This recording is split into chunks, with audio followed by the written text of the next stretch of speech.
पूर्णमिदं पूर्णात् पूर्णमुदच्यते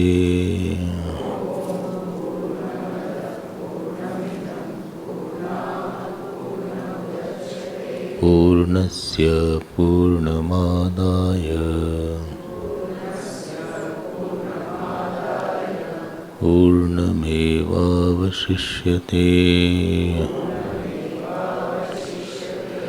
ॐ शान्ति शान्ति शान्तिः।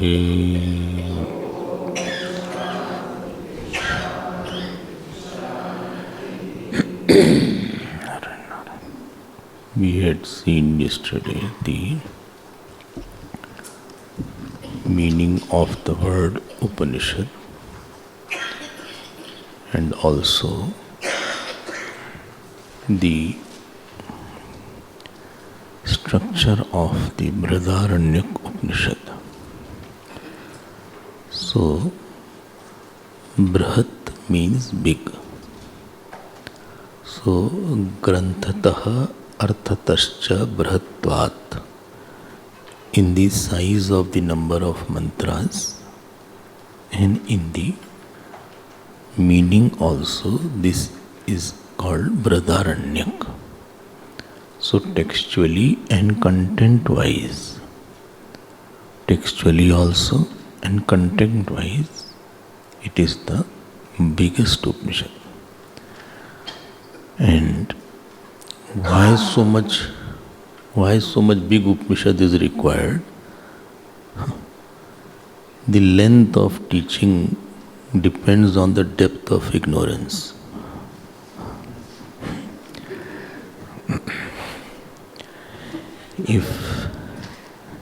If the depth of ignorance is very less, we need a very short teaching.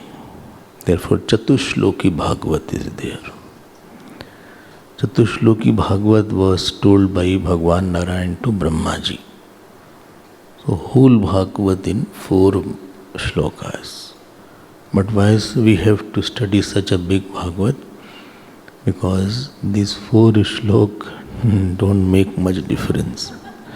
So we have to repeatedly study new text every time,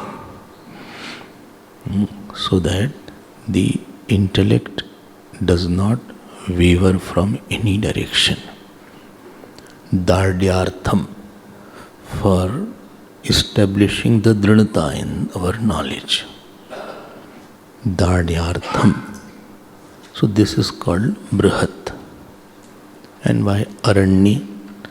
Aranyak. Aranyak means Aranya Anuchyamanatvat. Aranya Anuchyamanatvat.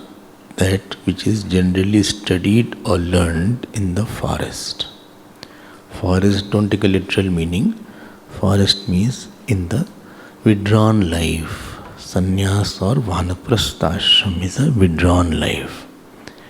So Vanaprastha-ashram is Upasana Pradhan, Grahastha-ashram is Karma Pradhan, and Sannyas ashram is Gyan or Tyag Pradhan. So Aranya indicates that the seeker of the Brihadaranyaka Upanishad is detached to a certain extent.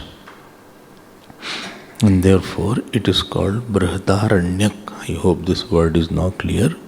Brihadaranyaka Upanishad. So Upanishad word you had heard yesterday. We had given the 2 points in that.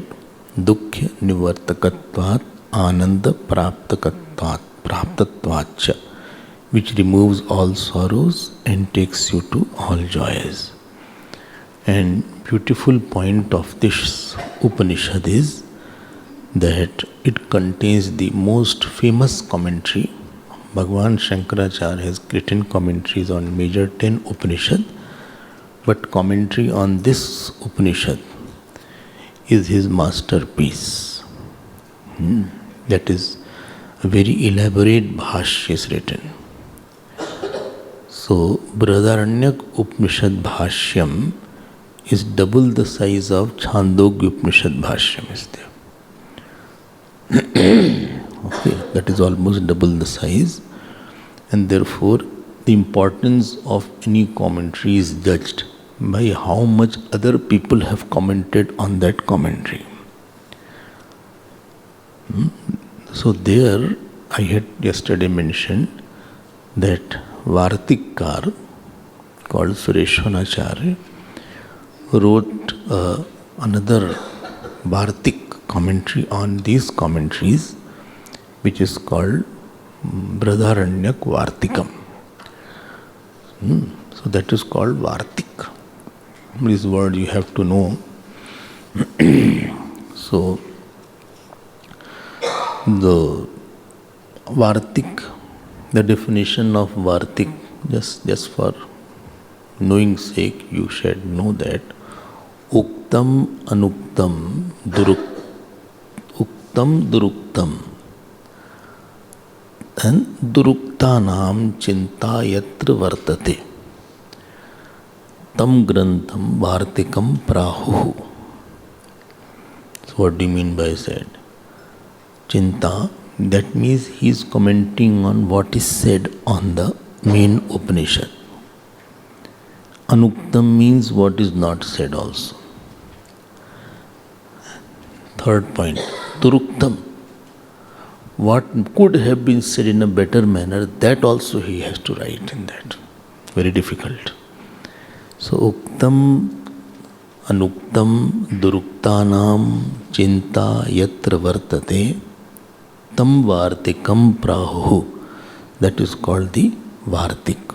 So this is the importance of this. So Sureshwaracharya has written Vartik on Dakshinamurti Stotram, that is called Manusollas. And he has written a Vartik on Taittiriya Upanishad Bhashya also, and on this Bhashya also. So this is the general point about Brihadaranyak Upanishad. Now I will come to the mantra called Purnamada. All of you chant it every day. Let me see what is the meaning of Purnamada. This what is it called? Upanishad belongs to which Ved? Shukla Yajurveda. I told you there are two Upanishad from Shukla Yajurveda. Which one? Ishavas and Brihadaranyak. And Krishna Yajurveda, there were two Upanishads, Taittiriya Upanishad and Kathopanishad. Chandogya? No. Kathopanishad and Taittiriya Upanishad. Yesterday you heard that. Now each Ved has its own Shanti mantra. Each Ved has its own Shanti mantra, like Samved. Which is the Samved Upanishad? Chandogya and one more, Kenopanishad. And what is the Shanti mantra? Apyayantu mamangani. So this is the Shanti mantra of Chandogya Upanishad, of Samved. Mundak Upanishad, Mandukya and Prashna Upanishad are from which Ved? Atharva Ved. And what is the Shanti mantra? Bhadram Karnebhi, etc. So, Shanti mantra of Krishna Yajurveda is Om Sahana Bhavatu. And Shanti mantra of Shukla Yajurveda is Purnamada. Okay. Shanti mantra. Only why Shanti mantra is there? Shanti mantra is Vigna Nimittartham, to remove the obstacles. Because we have lot of obstacles in knowledge. So we have lot of dosh. We are born with many dosh. There is something called prarabdha dosh. Then sharir dosh. Then mana ashuddhata. Then bodhik sthulta. And samskar malinta. So we are born with many dosh. One is called prarabdha. Prarabdha dosh means situation is not for long days of study. situation does not allow, it will occupy the mind on other issues. That is called prarabdha dosh. Then sharirik dosh is there, body is not okay, body is painful, you can't sit for a long time. First problem in any sadhana is you have to learn to sit for a long time. You cannot do havan while moving. You can't do puja while moving. So first condition is you have to sit. And sitting, if knees pain is there, back pain is there, or headache is there, or any one problem is there, so your spiritual path will not be for a long time. So you will, somewhere it will draw your attention. So sharir rog is another dosh. Third dosh I say, that is called, what was the third dosh? Manas ashuddhatya is there. Mind has kam, krodh, ityadi. So even if we get many people go to the teacher, but it is difficult to concentrate for a long time because attachment is a dosh. We are not able to play a long innings. If you are not on the crease, you don't make run. So some people are not able to concentrate. Then Bauddhik Sthulta is there, you will see now. When the subject will start, the topic will become subtler. And because of the subtlety of the topic, we fail to grasp the meaning. Then Samskar Malinyam is there. There is a Malinta. Samskar is of something else. And last dosh, which I did not mention, was Shraddha Nyunta. Shraddha is Nyun, is not sufficient. So we are born with this 6 dosh. And because of that dosh, we are walking on the spiritual path with the stones tied on our back. Your shackles are there. Progress is very slow. And therefore we pray to the God to remove all these 6 dosh. Oh, very clever. Because God can do everything. And therefore I am approaching the God. Please note, prayer is not in that area where you can do something. You don't pray, may I eat food. You don't pray, may I take bath. What is very easy for you, there is no prayer required. Prayer is required in that area which is difficult, which you have tried to do and you could not do, and it is very important to get something. Prakarshena arthana iti prarthana. You want something bigger from the bigger, and you have tried a lot and you know you could not do it, then you resort to prarthana. Prarthana will never gain depth unless you have sufficiently tried and failed in getting certain thing. So you need to want certain thing and you have tried a lot and you could not get, then it is called prarthana. Got my point? So prayer is not for a small matter. So the prarthana word and the prayer word, both are different words. In Sanskrit, prarthana is for bigger things or from the biggest. Prayer can be anything. I pray to be fine. So the Shanti part, you will see 3 Shantis are there.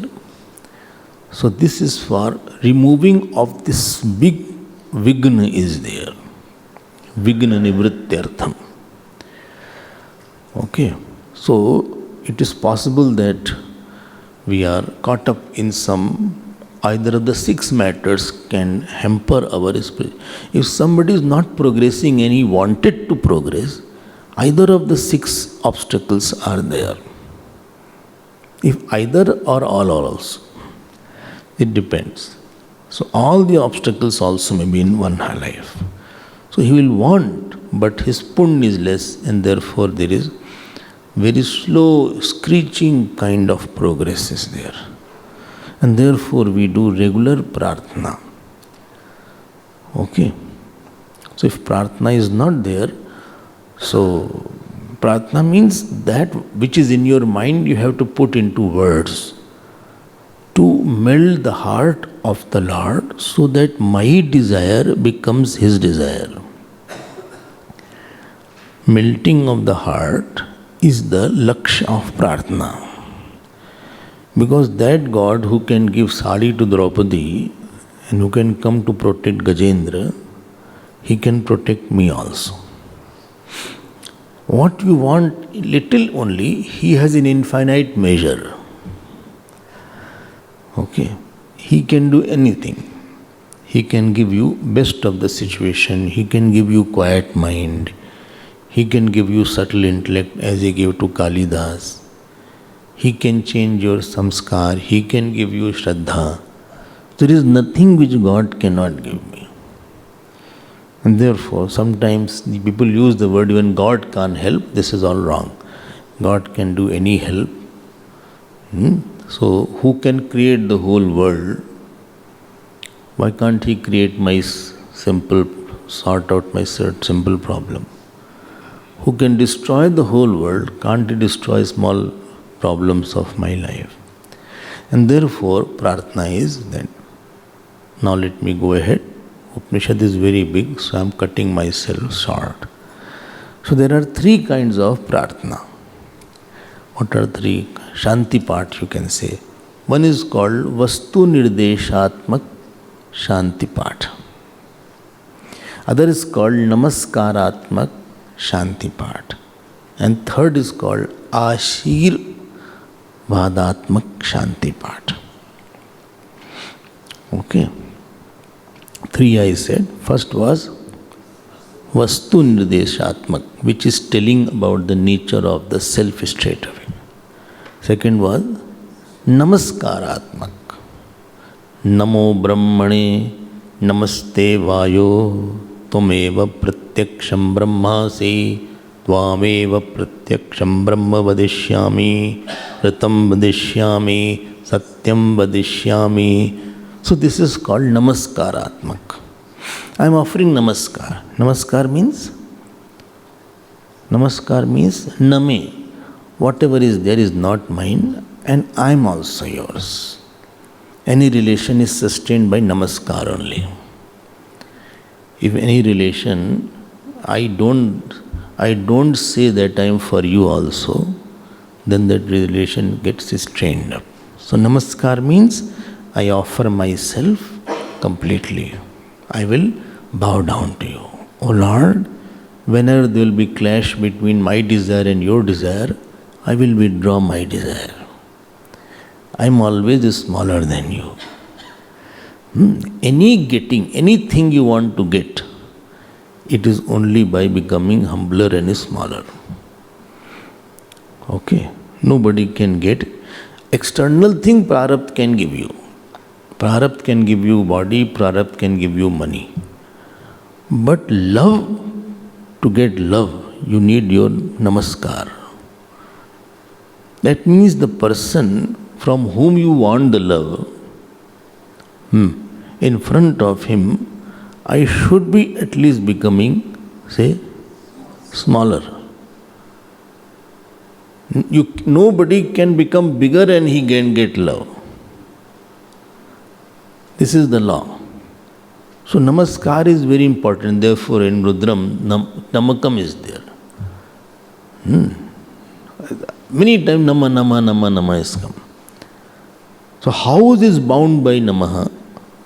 Organization is bound by Namaha. Relation between Ishwar and Jeev is bound by Namaha only. Namaste astu Bhagavan Vishweshwaraya. There also it is Namaha only. Nama means I am small. Nama means I have done lot of mistakes. Nama means please forgive me. Nama means I have no one else. Nama means please protect me.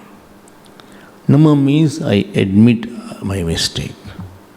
Nama means I will do anything. So this word Namaha is a very communicative mantra. Okay? And therefore, Namah is very important. So here it is called Namaskaratmak. Therefore, Vishnu Sasnam, Vishnasmai Namaha, Vishnave Namaha, only Namaha, Namaha, Namaha you say. Without Namaha, you cannot melt the heart of the Lord. And without melting the heart of the Lord will not be giving you what you need a lot. Ye dekho. People want love also and then have no Namaha. This is very bad. Why should you want anything which you don't deserve then? So second was Namaskaratmak. Third was Ashirvadatmak. Bhadram karne bhi shunayam devaha. O Devata, may I hear? So you are asking some Ashirvad from that. Bhadram pashyem akshibhriyajatraha.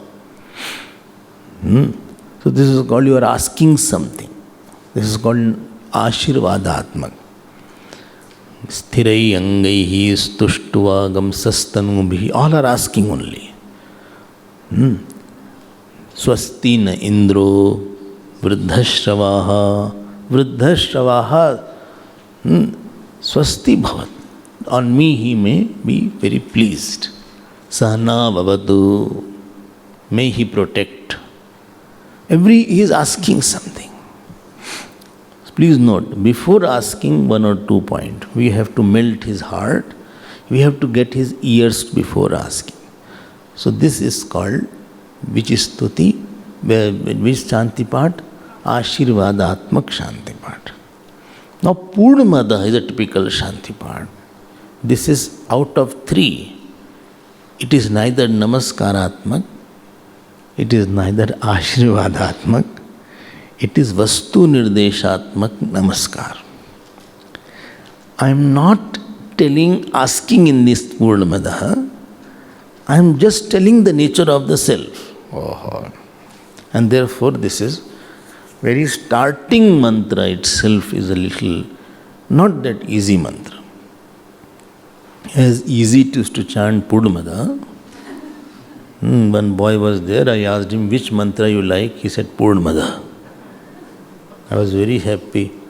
I thought he is quite knowledgeable. So I said, Achha, why you like this? He said, because of this talk gets over. So, Purnamada. Ishavasya Upanishad. First mantra is this, and it is not that. Very simple. It is simple once you understand. So you are going to the end of the prarthana. Ultimate fruit of prarthana is no knowledge of the self. And what is that self? This is the prarthana laksh is mentioned in this Shanti part. Biggest Shanti will be, all obstacle will go away when I am not a part of the world. Knowing myself not a part of the world, that means I am out of worldly problem. I always say one thing, please don't solve problems of the world by being in the world. Solve the problem of the world either by God or by knowledge of the self. Worldly problem cannot be solved by being a part of the world. Don't become a part of the world and solve your mental problem. Mental problem cannot be solved by becoming a part of the world, by maintaining your mamta and ahamta. Mental problem can be solved only when we get out of the world. By adhering to God, either you can go to the knowledge of the self. There is no third way to solve the mental problem. World problem of shirt pant you can solve by the world. But the problem of the mind you cannot be solving. And therefore ultimate solution of everything is this knowledge of Purnamada.